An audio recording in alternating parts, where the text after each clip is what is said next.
انما الصدقات للفقراء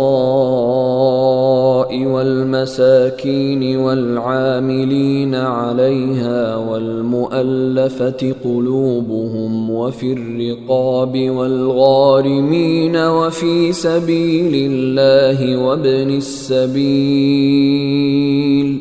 فريضة من الله واللہ علیم حکیم۔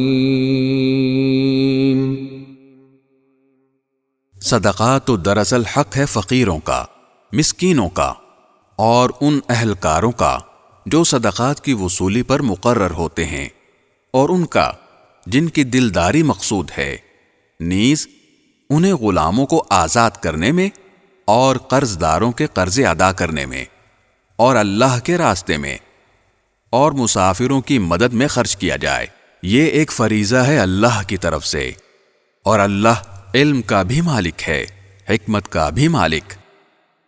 وَمِنْهُمُ الَّذِينَ يُؤْذُونَ النَّبِيَّ وَيَقُولُونَ هُوَ أُذُنٌ قُلْ أُذُنُ خَيْرٍ لَكُمْ يُؤْمِنُ بِاللَّهِ وَيُؤْمِنُ لِلْمُؤْمِنِينَ وَرَحْمَةٌ لِلَّذِينَ آمَنُوا مِنْكُمْ وَالَّذِينَ يُؤْذُونَ رَسُولَ اللَّهِ لَهُمْ عَذَابٌ أَلِيمٌ۔ اور انہی منافقین میں وہ لوگ بھی ہیں جو نبی کو دکھ پہنچاتے ہیں اور ان کے بارے میں یہ کہتے ہیں کہ وہ تو سراپا کان ہیں۔ کہہ دو کہ وہ کان ہیں اس چیز کے لیے جو تمہارے لیے بھلائی ہے۔